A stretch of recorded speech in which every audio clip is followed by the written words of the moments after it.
Good evening all, and welcome. Before the video begins, I have a really quick request. I have a friend in real life, and she started a YouTube channel about 2 years ago. She stopped because of work, as most people tend to do, but is finally in a situation where she can really give it her all. She's currently lurking at around 500 subs, I think? Maybe a bit more? And I think it'd be a really nice surprise if tomorrow morning she wakes up and sees 1,000 subs, or, you know, just a bigger number really. I just think it'd be a really nice thing to do. Bear in mind that she specializes in cooking, vlogging, and veganism. So if you like any one of those three things, feel free to check her out. Or even if you don't, check her out anyway. She's a really fun and engaging person, and it would mean a lot to me. I've left a link in the description, and I'm going to put a link at the end of the video. Again, it would mean a lot to me. So thanks guys. But without further ado, it's time to get comfortable and let the darkness take control. I was about 7 years old. My family had just moved into a new house a few months previously. So we were in the process of adjusting to it. One night, I was feeling sick. And when I feel sick, I prefer to sleep on the couch in our living room. I had fallen asleep at around 10 PM or so, and slept for a few hours. I remember vividly the dream that I had that night. To summarize, I was swinging on a rope, off a dock, and into some deep water. For some reason, when I fell in, I couldn't swim. I remember the feeling of drowning before I snapped awake. As soon as I woke, I noticed that a small rocking chair that we usually keep near our front door was now located in the middle of the room facing me. I closed and rubbed my eyes for a second, and when I opened them, the chair was right in front of my face next to the couch. My heart skipped a beat as the chair came into clearer focus. I realized it wasn't a chair, but a small, half-translucent man. I could see his form, but I could also see right through him. The best way that I can describe this man is that he looked extremely similar to Gimli from Lord of the Rings. To be clear, I hadn't seen any Lord of the Rings movies at this point, and wouldn't for another few years. I never felt like this was a sinister presence, because he was smiling at me. He had a small pack on his back, and tattered clothes that suggested he was a traveller. I know for a fact that I was awake, because I remember his sudden appearance scaring the living crap out of me. I covered my head with the blanket, and shivered out of fright for 3 hours until my dad came downstairs from his bedroom, ready to get to work. My second experience was when I was around 12 years old. I remember being extremely excited to spend the night at a close friend's house. His family had a lot of land, so we usually rode go-karts and explored their woods. This night, however, was going to be even better. Instead of sleeping in their main house with the parents, we were going to sleep in the original house on the property. For a little background on this house, it was built in the 1800s. It was intended to be a place for loggers to have a place to stay while working in the area. There were 4 of us sleeping in the house that night. My friend Brandon, his 2 younger brothers, and myself. Anyway, we had our sleeping bags set up in a row in the living room. We played some games and had finally settled down into our bags for the night. The fire was low, and we were all getting tired. A little while after we shut off the lights, we were talking quietly and laughing. The only light in the room was from the soft glow of the dying embers in the fireplace. The room fell silent for a moment, from a brief pause in conversation, and I heard clearly Footsteps walking up the old stairs right in front of us. Now there was no wall covering these steps, so they were visible from our spot. My first thought was that someone had woken up and was planning to mess with the rest of us. However, I looked over. All 3 sleeping bags were full. We looked at each other wide-eyed and then back to the stairs. No one was there. Whatever was walking up them made it to the 2nd floor and walked into one of the bedrooms. The door to the bedroom slammed shut, and that was the last we heard from it. I asked Brandon if it could be his dad sneaking in to mess with us, but there was absolutely no way it could have been him. The only way to those stairs is to walk through the living room over the top of us, and nobody had come through. Later that night, after we had finally fallen asleep, Brandon woke up to see a small glowing orb that floated from the basement stairs over through the dining room and out through the wall into a back storage room. The following morning, Brandon asked his parents if there was anything that had been taken in that room over the years, and his mum told us that the front door of the house used to be there, but it had been relocated to its current spot when the house was renovated in the mid-1900s. It has been 13 years since that experience. Brandon's younger brother lives in that house now, and every time I visit, I get a weird feeling that there's something in there, watching us. This 3rd experience is a little more sinister. It happened about 6 years ago. I have no idea what was following me around, but it was a very dark feeling presence. It all started at work. I was on the graveyard shift for the first time. I had been trained on a new job, and this was the first time I would be operating the batching plant alone. Of course, I got lucky and had to work alone at night. The first couple of days went about as smooth as they could have. Nothing much happened, and I developed a good rhythm for getting things done. One night, I started to have a very weird feeling that I was being watched. I'm sure a lot of people can relate to that feeling. I looked around the area and came up empty on my search.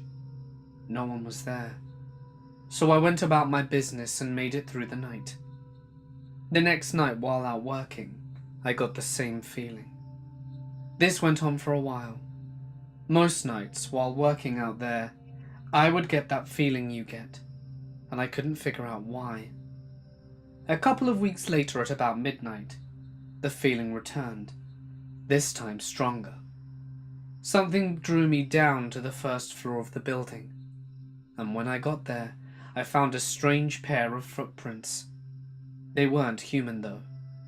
I've seen many animal prints from our native animals, yet I'd never seen a pair like these. They were about 3, maybe 4 inches long, and similar to a deer's hooves, but shaped slightly wider and bigger than any deer I had seen in the area. They also had a round print right behind the 2 hooves, like the foot had 3 points of contact with the ground.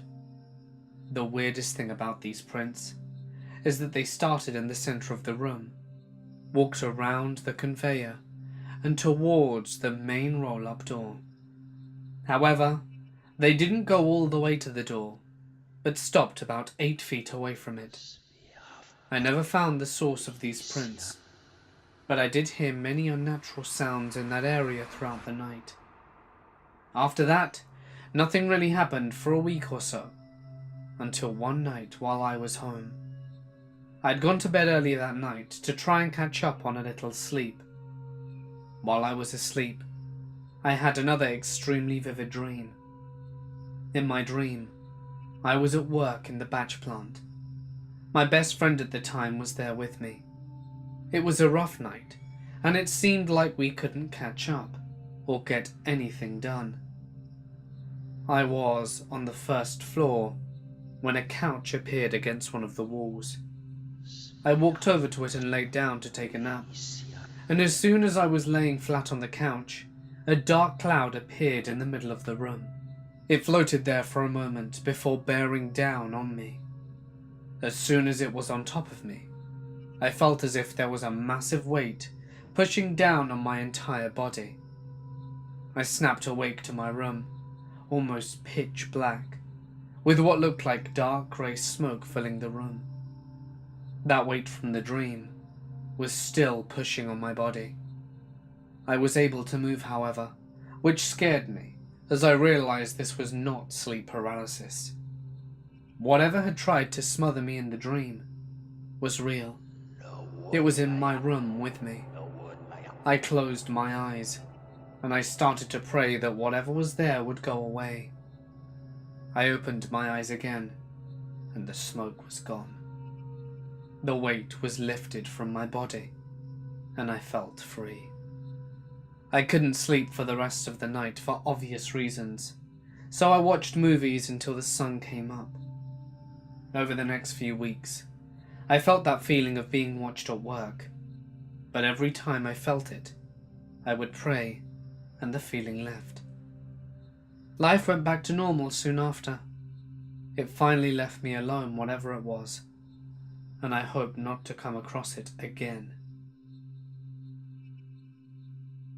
I've had weird things happen to me my entire life.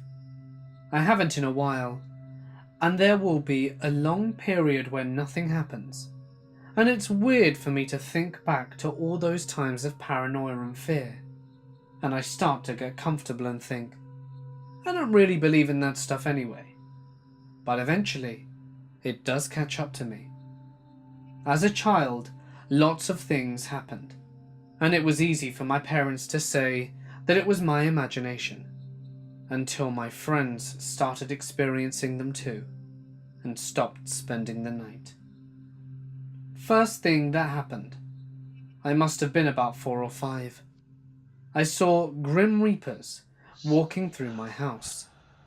I don't know what Grim Reapers were, and I don't know if that's what they were. They were just walking black cloaks with no faces.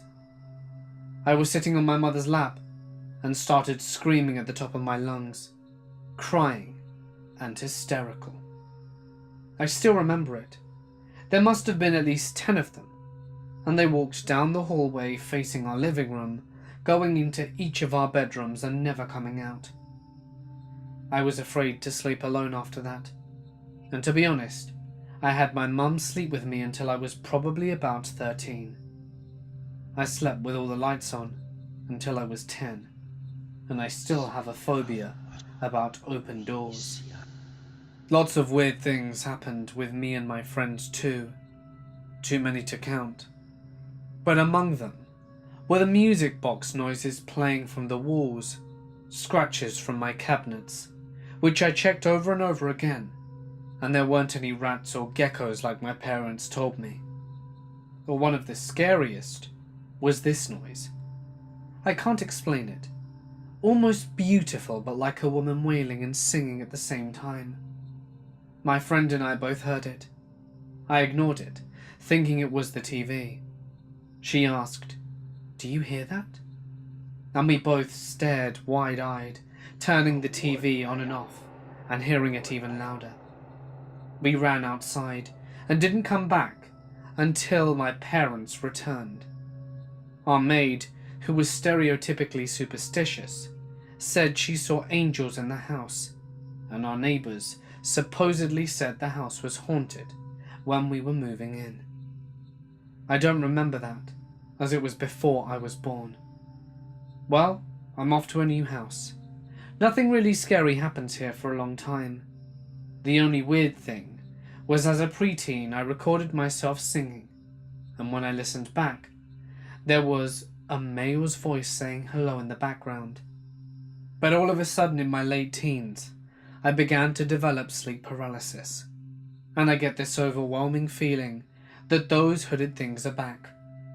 I can't explain it, and I legitimately thought I was going crazy, because I would be afraid to leave my bathroom, thinking that they were there. Sleep paralysis got increasingly worse, Almost every night I would wake up to hear a demonic scream in my ear, and I wouldn't be able to move. Sometimes I'd wake up as I was hitting my head against the wall. My parents began to get concerned. Then one day, I get a call from my mum's friend. She's at our house. My mum is acting strange. Turns out, my mum suffers from schizophrenia/bipolar disorder, and she was going through mania. She was convinced in her paranoia that demons were in our house. She told me that they were coming to get me, and she did really strange things, like I would come home and all of the lights would be on, all of the faucets and every single drawer and cabinet would be opened. I always thought it was weird, because I felt like I had a premonition, but really I suppose it could be that I subconsciously knew something was up, and maybe that just fed into her later mania and paranoia about demons. Since then, it hasn't been a whole lot. There was a brief period of a couple of incidences. An old music box I had started playing at 3 in the morning. A shell chandelier had slipped itself horizontally against a wall. That was probably 3 years ago, and nothing since then. Honestly, when things start to happen, I become so frustrated. I know I'm not in danger, but I feel like things are messing with me, and I hate it. To be honest, it's been so long that I don't think about it, and if people ask me if I believe in the paranormal, I'd honestly say I wouldn't know. When I'm in the midst of it all, I definitely believe. I feel like things are messing with me, and everyone around me probably thinks I'm crazy. But in the off periods, it's easy for me to just forget and blow it off. I'm a 35-year-old man from England. This story took place nearly 25 years ago, when I was 11 years old. I was in a prominent boarding school in the southwest of England.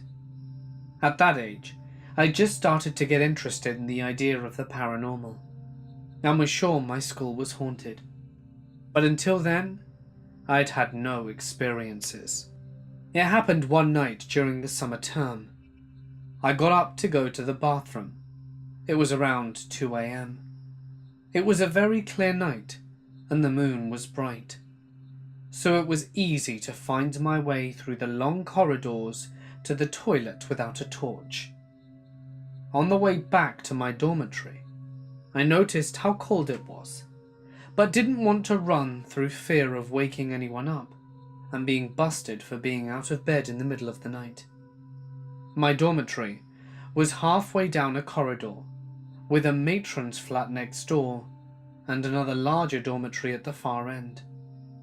There was a bookcase next to the door to that dormitory, and a couple of windows along the wall of the corridor letting in the bright moonlight. I came round the corner atop the corridor. I paused at the top of the steps leading down towards my dorm, and I could clearly see in the moonlight a boy standing next to the bookcase. He was wearing pajamas, slippers, and a dressing gown. And even though he was clearly looking back at me, I couldn't see his face. A bolt of fear shot down my spine, and my face went cold. "Who's that?" I stammered. Even though I couldn't see his face, I knew he was looking right at me. But without a single word, he vanished into thin air. He didn't walk away, he just disappeared.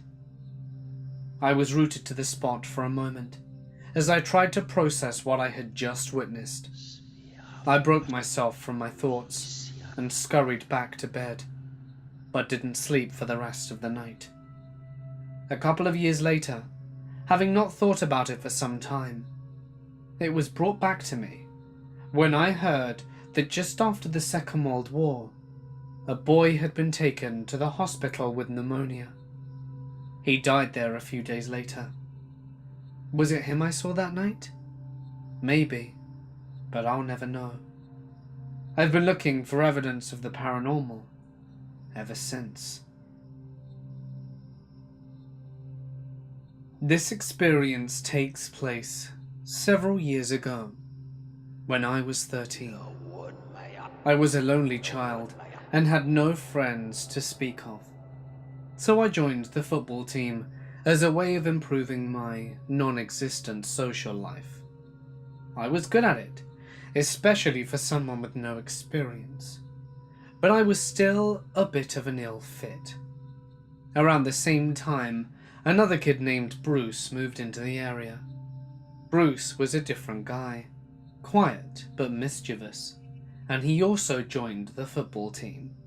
Bruce was the only person I have ever met who enjoyed football practice.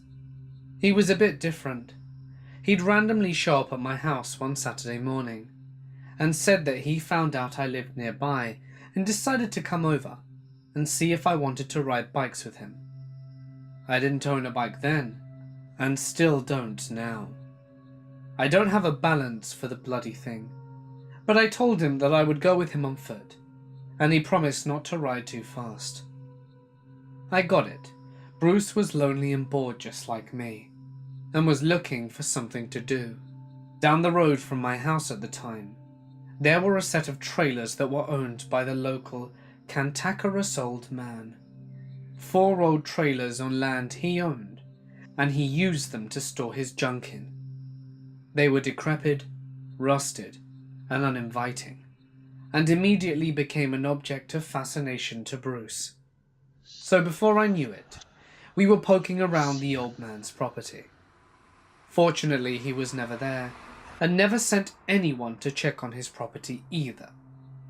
Bruce started messing with the doors of one of the trailers, which was nailed shut with an old rusty nail. Now, I'm the kind of person who feels guilty for speeding. I'm not the type to be dangerous and go looking for trouble. I hesitated, but didn't want to seem uncool. I was 13 after all, and reluctantly followed Bruce's lead. He pried off the nail and opened the door and said, "Want to check it out?" I followed him in. For the record, this was my only brush with criminality, and I still feel weird about it. Bruce and I found the trailer to be pretty much exactly what you would expect. Rooms filled with old furniture, clothes, toys, and other assorted crap. Bruce said, "You have to check this area out, and I'll go this way," and disappeared into one of the bedrooms. I had no idea what we were checking out the area for, and once Bruce left the area, a strange, isolated, and in danger feeling swept over me. This next part I remember vividly, and can only describe. It's something I have never felt before, and hope I never feel again. I felt a wave of energy pass up through the floor and wiggle its way up my legs and through my body, and then out the top of my head. It felt like an electric shock, but moving in a wave. It was so intense it nearly knocked me down. "Bruce!" I shouted. He came running back around the corner and said, "What's wrong?" I shook my head and said, "Nothing. I just felt something." He nodded and said, "Let's get out of here." I still don't know if he was creeped out as well, or if he had lost interest. Bruce and I left the trailer and travelled for a little while longer.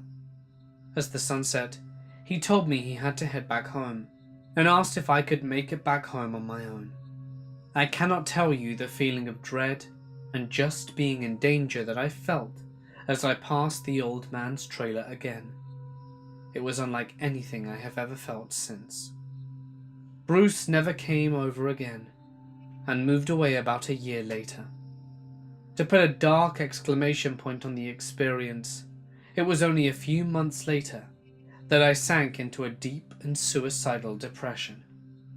This would begin an extremely difficult period of my life that would last several years and included depression, poor health, anxiety, medication, and hospitalization, and still affects me to this day. It was only later on that I discovered that the man who originally owned the land before the old man had killed himself with one of the trailers after his wife left him.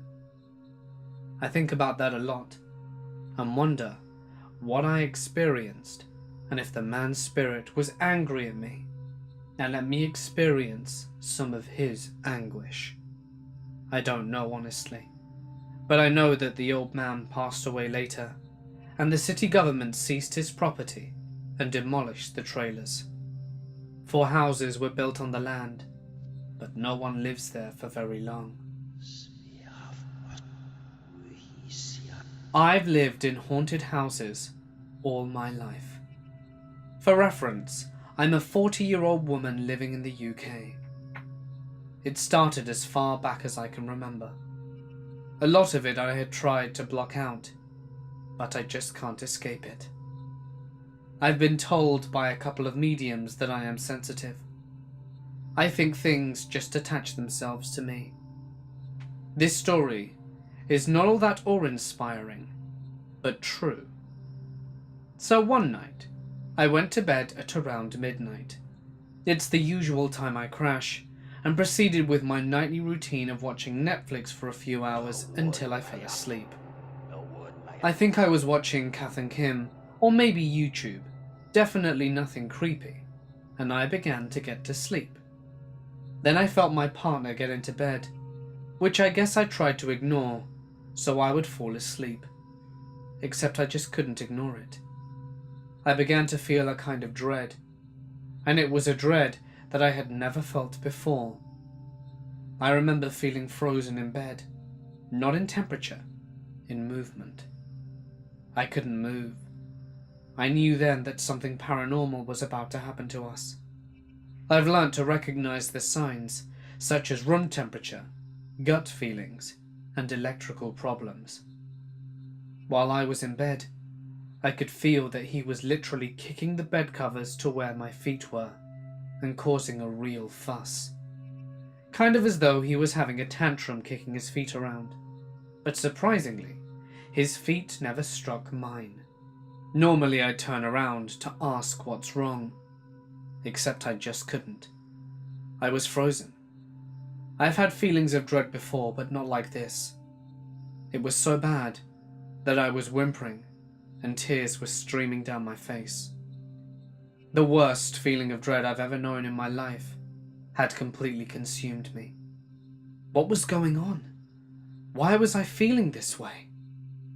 I don't know why, but I was caught completely off guard, and it was as though something in my head was screaming at me to not turn around, whatever I do.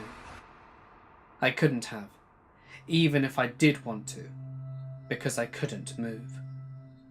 Literally just a few minutes later, while he was messing around with the quilt, and when I was able to think again and move due to the feeling of dread lifting slightly, I began to feel cross, so I told him off. Bloody hell, Donald. Will you just take the quilt? I'm too hot anyway, and knock it with the kicking off. Even though I was getting really annoyed at him, I still couldn't bring myself to turn around and look. So, then he stopped doing whatever he was doing with his feet as quickly as he started, and suddenly I was fine. The feeling of dread had gone. He had the quilt to himself, and I went to sleep. Next thing I know, I was awoken by him coming into the bedroom at 5 a.m. He was fully clothed, which, in my sleepy state, totally confused me. So I asked him why he was dressed, thinking he might have an early commute, and he then told me that he had fallen asleep on the couch and was just coming to bed now. What? Please tell me you got into bed earlier and were messing around with the quilt. His reply was, no. My stomach sank. I felt sick. I told him what happened, and as always, he brushed it off, as he is in denial about anything paranormal being in this house, even though it was built in 1890 by a prominent family from London as a holiday villa, and we have details of a few deaths occurring here.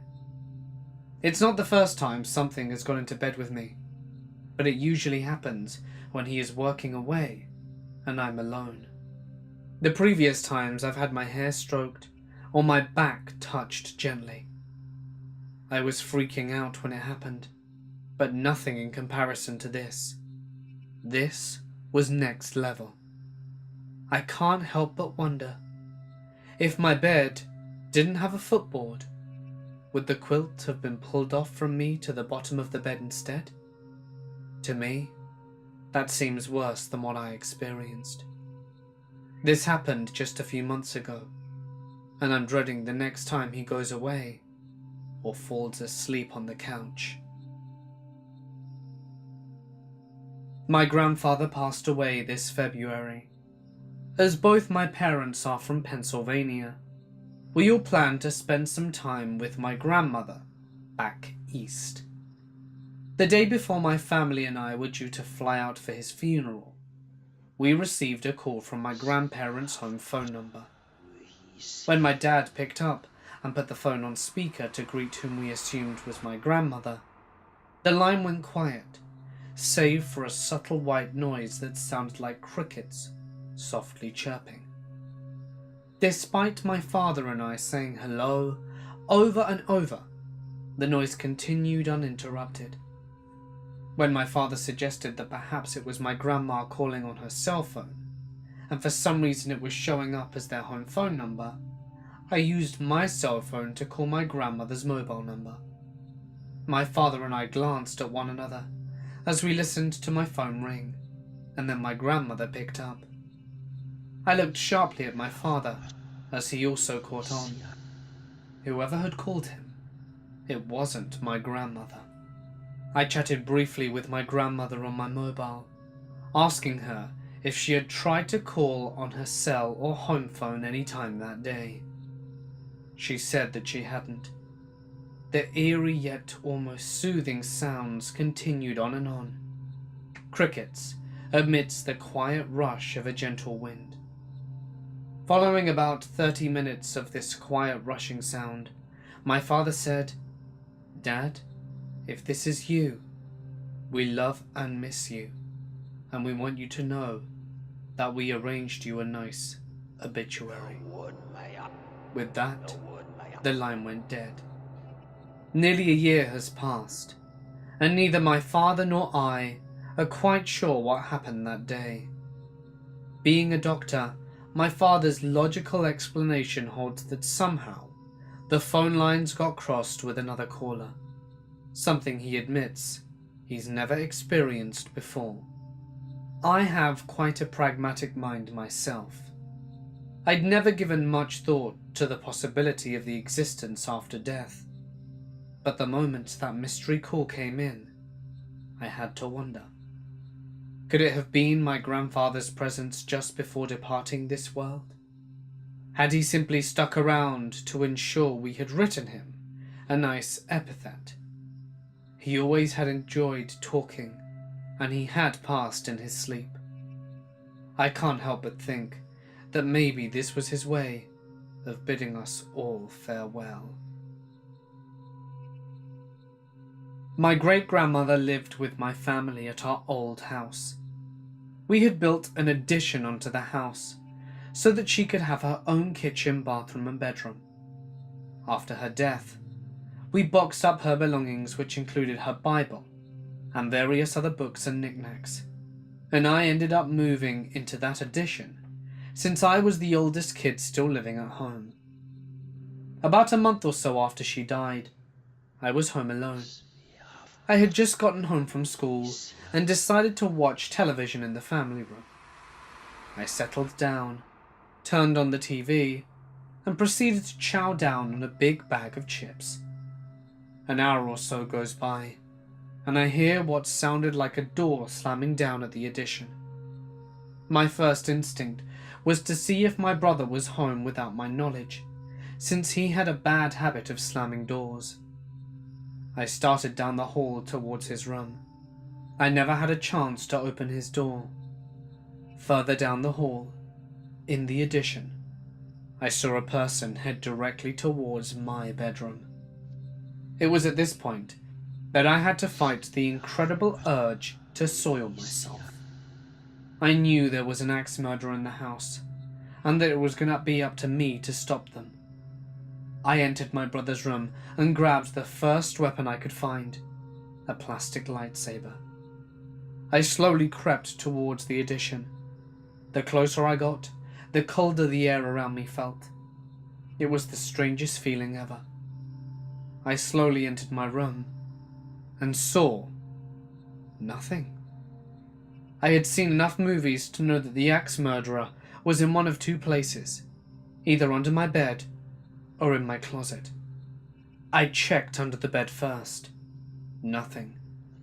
I then flung open the closet, fully expecting an axe murderer versus lightsaber battle, but was thankfully disappointed. I began to creep around the addition, looking for signs of a break-in. I found nothing along those lines, but what I did find still creeps the hell out of me to this day. On my great-grandmother's couch, the couch she sat on every day that I can remember, I found her open Bible. The same Bible that had been boxed up a few weeks earlier. When my oldest daughter was just around 3 years old, she started talking to someone called Alex. We just put it down to the usual imaginary friend sort of stuff, and never really thought much about it. Then, there were some strange occurrences going on in the house. Her electronic toys would randomly start during the night. She was in a cot bed at the time, so it wasn't possible it was her, unless she jumped to the side of the bed and then climbed back in, which she couldn't do. One of the weirdest ones was when I was getting her ready for a bath. Normal routine was to take her dirty clothes off on the upstairs landing, then throw the dirty clothes over the banister onto the floor at the bottom of the stairs. There was nobody else home except me and her. When I went downstairs after the bath, fully expecting to pick up the clothes at the bottom of the stairs, I found them sitting on the floor in the kitchen, which was a few meters to the left of the stairs. Unless someone picked them up and put them there, or there was a gust of wind through the house, it was physically impossible for the clothes to end up where they did. The icing on the cake was when we happened to mention about the little ones, imaginary friends, to the next door neighbours.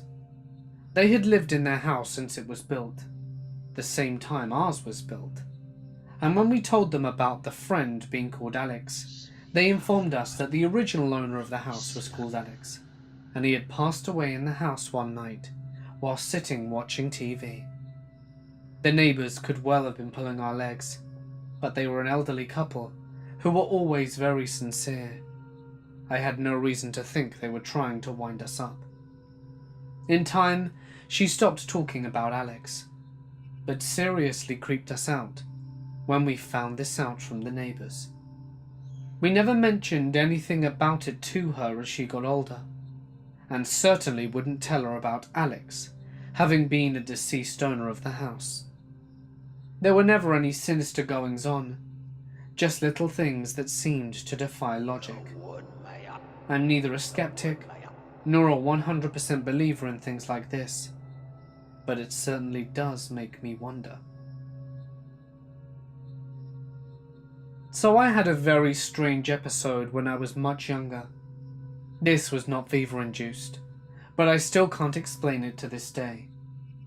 My family had 2 landline phones. The main family phone line and the kids, for my brother, sister and myself. An internet dial-up landline too. This was pretty cool, as this meant that we could conference call before Skype or VoIP took off. We had a really friendly neighbour that lived next door, who we would often hang out with. I was old enough at this point, being 12, that my parents trusted my friends, and me, to be alone at home. So one weekend evening, I had 3 other friends over, and we were in my room playing Perfect Dark. It must have been around 2000 or 2001, and my parents left my friends and I home for a quick little bit and went over to our neighbour's house, but my brother and sister were out for the evening. Of course, when they left, the entire house was locked. The garage door was up, and if someone wanted to get in, they would have had to break in. Now, my room was at one end of the house, but I could of course still hear the family phone, and definitely could hear the voicemail for the phone. And of course, as usual, my parents come back and ask if anyone has called while they were away. I say no one's called, and my parents see they have a new voicemail from within that period of time. Funny, because I never heard the phone. They play the voicemail and it goes something like this. "Hi, is James there?" "No, James is out for the evening." "Okay, well tell him I called." "Yeah, I will." Now, we sat and listened to the voicemail about 3 times. You could hear us in the background playing Perfect Dark. We were the only ones there. We still have no idea who that was. I had many friends who were into the devil-worshipping scene. They were goths with black hair, spikes, and ripped black clothing. The whole shebang. There were many times I was invited to their Ouija sessions. Of course, I would decline. I'm a skeptic, but still I didn't want to risk it if it were real. One of them, a girl called Sky, didn't show up at school anymore after inviting me to a Ouija session. I spoke to people who were there during one of her sessions, and their story was that she asked the spirits to talk to her. After hearing nothing, she would laugh.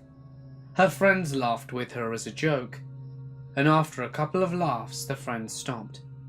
But she continued, hard and uncontrollably. When one of her friends grabbed her by the shoulder, she fell down and began to convulse hard while still laughing. They would try to assist her, without results. An ambulance was called, and she was taken to the hospital. A while after that, I went out with her, and there I began talking to her, but something caught her eye. Upon looking in the direction, she would scream out at the top of her lungs, completely horrified, and exited the restaurant quickly. Everyone was looking, and I felt so embarrassed. After that, I never saw her again. The school said it was due to drugs, alcohol abuse, and depression, but I'm not sure. I can't look inside her head. I have a very good friend. We've been friends for years. He is someone who you would call gifted, and had a few encounters with the paranormal in the past. He told me the following story. One time he was just at home watching a horror movie. He forgot the title, but he thinks it could have been The Ring. He laid on the couch with his cat, and because the house was old, it had a freaky vibe of its own. That, combined with the movie, gave it a double eerie feeling. As he was watching the film, he felt odd and a bit off. The air in the house was cold, and when he breathed, he'd see the air he just exhaled in the air. He shook it off as the furnace was just broken again, but he felt that eerie feeling. He thought about turning off the movie, and he began to become paranoid and uneasy. All of a sudden, the light dimmed to a low-pitch light. The air became heavy and cold, and he felt like something was looking at him in the hallway. He looked in there, and what he saw made his blood run cold. A heavy, transparent entity walked by with heavy feet. It moved like a giant, one step at a time. After every step, the floor drowned with heavy thumps. The entity stopped, took a good look at him and passed by.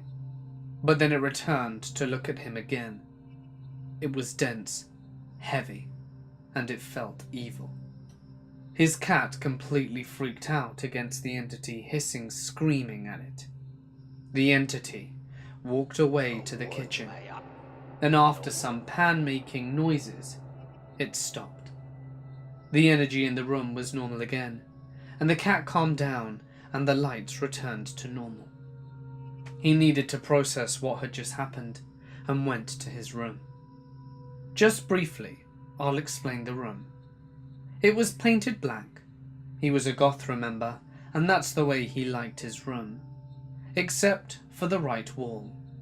He glued many mirror shafts to the wall as decoration, and he had a desk and closet on the left side and his bed to the other. To empty his mind and forget the incident, he watched Donald Duck cartoons, and just the second he managed to obtain ease, he heard a loud bang. He didn't know where it come from, and after listening, he heard nothing, and he felt safe again. Then all of a sudden, he heard a second bang, and his heavy cabinet was thrown to the corner. It came to a stop with a loud bang, and my friend freaked the hell out and laid in the fetal position against the mirror wall. Then, another loud bang, this time from above him. All the mirror shards started to fall all over him. He was so scared that he passed out, and awoke in an ambulance later. After a couple of days, he was sent back home, and didn't feel like there was an entity there anymore. He didn't want to tell his parents what happened, but he was still curious what the entity was. His father asked him to clean out his attic, and of course he agreed. They both went upstairs into the dark attic, where there was junk and cottonwebs all over the place. The only light came from a small window, and light fell on something reflecting. They took it out the box and looked at it. He felt his stomach turn. It was a picture of an old lady with tight, dead white hair. She looked angry, and he felt the same terror as that day in his room. His father saw it and took the picture from him. He looked at it, and his happy face turned sour. It was his stepmother. She hated children, and he told him she wasn't a nice woman. His mother died at an early age and was abusive towards his father. He threw the picture away and was glad to be rid of it. My friend linked this picture with the entity, and after throwing it away, he never saw it again. His second and final encounter that he spoke with me was with his wife. She told him that a shadow figure met her in her dreams. She would then wake up in terror, and the entity would be by her bed. And when she saw him, he attacked her. My friend was very much in love with her, and there was an item of jewellery that she owned, a gold and pearl necklace, that had a dark energy linked to it, and he could feel it. He asked her where she got it. Her ex gave it to her after she broke up with him out of Germany on his holiday, and they were good friends still, so she accepted it, and she liked it. After that, she took her necklace and wore it to bed when they were sleeping. To test if he would experience something later that night, he woke up in complete terror, and in the corner, he saw a dark, 7-foot-tall shadow hovering over him. Before he could scream, it grabbed him, and after a fierce struggle, his wife turned on the light, and the entity was gone. After telling her, she decided to put the necklace away in a closet. Later he came home and saw someone sitting in the living room. It was his wife's grandfather. The only thing was, he'd been dead for more than 16 years. Her grandfather pointed up with his finger towards upstairs and screamed to go get her, that she was in danger. He rushed upstairs and found his wife shaken and panicked, crying on the floor. When he touched her, he felt the entity like a heavy cloak in his hands and pulled him away from her. He threw away her necklace outside, through an open window, and the energy in the room returned to normal. Her ex came by at a later date for a visit. After being drunk later that evening, he stated in his own words, "You don't even know what I found in Germany and have given to you." That was confirmation for my friend, and he was the one that took the entity to the doorstep. After that, they didn't see him again. I heard that story years later, but I didn't know if it was true. He was a good friend who wouldn't lie to me, so I believe him. After that, he never felt anything again, and lived in peace. As for my own story, I never felt or saw anything until that day. Me and my girlfriend live in Holland. We live 20 minutes cycling apart from our homes. On the weekend, I would go to her house, and I would cycle home. It's a long road between our houses, with only street lights and some farmhouses in between. The village is called Lies. It used to be farmland with the odd house here and there, but now it's a bit more modern, with a few warehouse companies in between. Whenever I cycle home, I never have any issues. But this wasn't the case on this night. Be aware, I don't drink or take other stuff like drugs. I was wide awake and fully conscious at the time. I was cycling home, crossing the lights, and it was a clear night with the stars and moons showing. I was cycling with my music on, and then something in the distance caught my eye. It looked like a person. It was hunched forwards and walked with one of those big side-to-side steps and looked out in all directions, like it was looking for something. I'm gonna call it an it, because I couldn't make out a gender from that far away. There were many Polish people working there in the flower fields, and they were nice people, and they liked drinking their vodka. So I thought it was a drunk Polish worker and could just pass. But then I came closer. It was a shadow, a dark shadow. The light on my bike is very bright. It was so bright that if you looked straight at it, you couldn't see anything around you because it was so bright. But my light reflected on it, but still saw no features. It was just a dark black mass, and my light reflected off it. Because of the big side leaps, I couldn't pass it, and exiting the cycle path to drive on the road would be a bad idea. I looked at the shape, and it looked like a woman, an old woman. She wore a long white skirt and a big scarf on her neck, like something you would wear in World War I. She was dark, but I could see some features from her, like a shadow you can see without anyone creating it. Then I was right behind her, my light still reflecting off the entity. I stood still and watched her walk and look from one direction to another.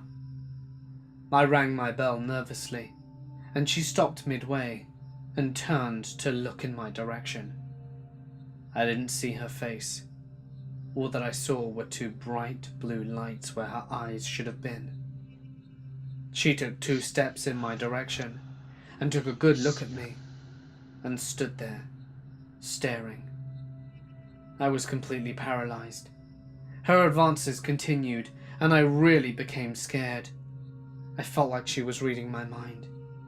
She stepped off the road into the garden next to her, and at that moment I realized I could pass, and so I bolted.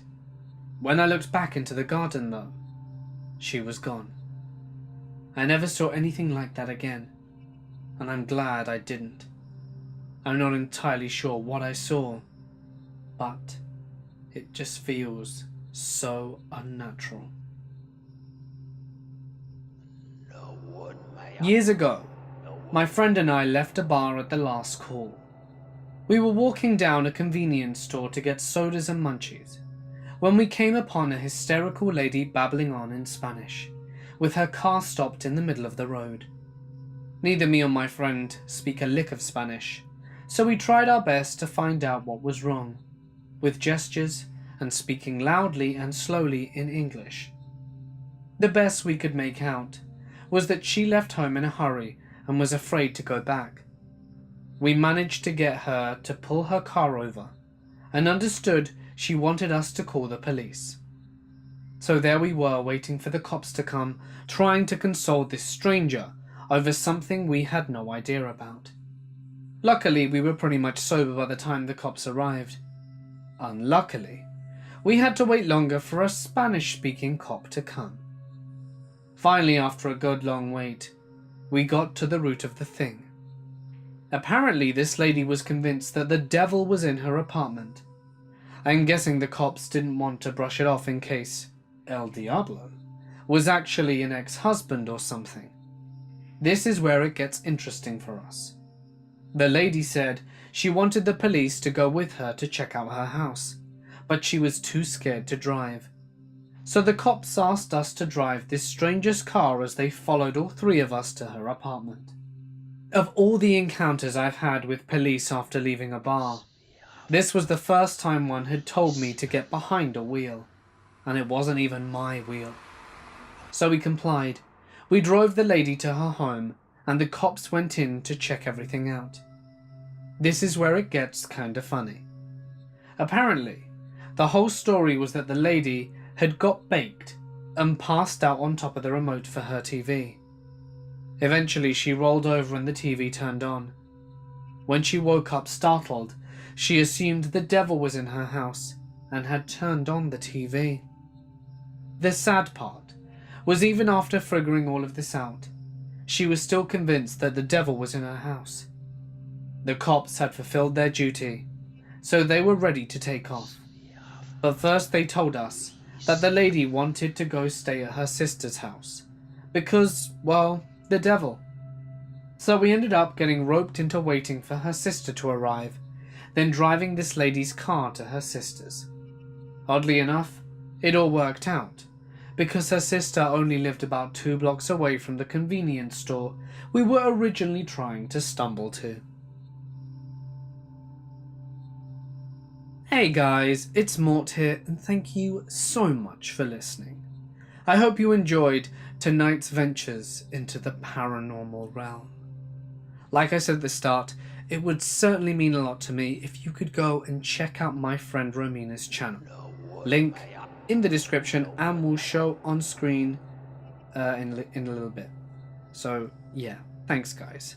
If you enjoyed the video, please do not forget to drop a like and leave a comment with your thoughts. That's always a nice thing to do. If you're new here, don't forget to subscribe and hit the little bell icon for good measure. I do post every night, so that way you're guaranteed to receive your nightly spooks. If there's a story that you would like to share, feel free to send it to my email or post it on my Reddit. Please be sure to include plenty of punctuation, paragraphing and description though, as that does help a lot when selecting the stories I am going to read. But anyway, for now guys, I'm going to sign off. Click the link to Romina's channel now, and I'll see you in the next one.